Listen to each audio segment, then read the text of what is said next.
তো hey guys, welcome back to my channel. It's me জিল্লু।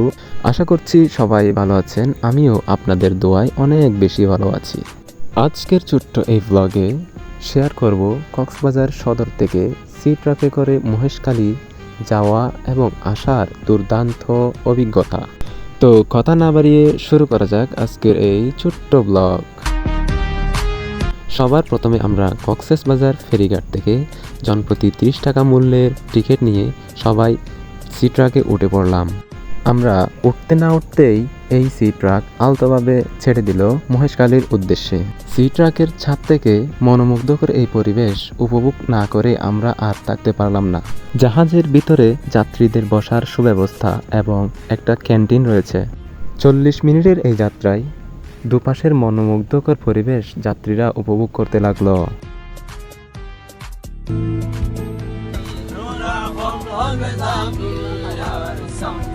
বলতে না বলতেই আমরা চলে এলাম মহেশখালী ঘাটে। একসাথে এতগুলো যাত্রী আসাতে মহেশখালী ঘাট কিছুটা জ্যাম হয়ে গেছে এবং আমরা এই জ্যামের মধ্যে দিয়ে হাঁটা শুরু করলাম। আমরা সবাই এখন টায়ার্ড। তো এখানে একটা পান ভাস্কর্য রয়েছে।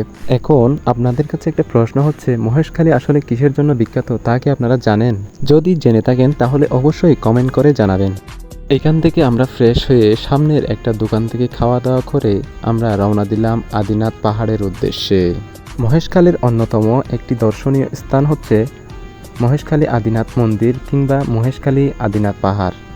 স্থানীয় লোকদের থেকে জিজ্ঞাসা করে শুনতে পেলাম এই পাহাড় সমুদ্রপৃষ্ঠ থেকে প্রায় 300 ফিট উঁচুতে অবস্থান করছে।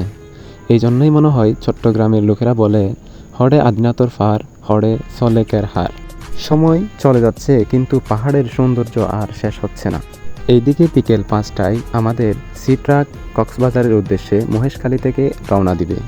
দ্রুত সময়ে আমরা মহেশখালী ঘাটের উদ্দেশ্যে রওনা দিলাম, কিন্তু রওনা দিয়ে কোনো লাভ হলো না।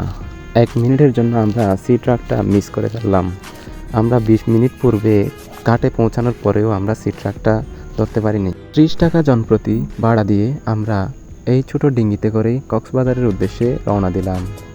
কক্সবাজার থেকে মহেশখালী যাওয়া আসা 60 টাকার এই ছোট্ট ব্লগ এখানেই শেষ করছি। ততক্ষণ পর্যন্ত সবাই ভালো থাকবেন, সুস্থ থাকবেন। আল্লাহ হাফেজ।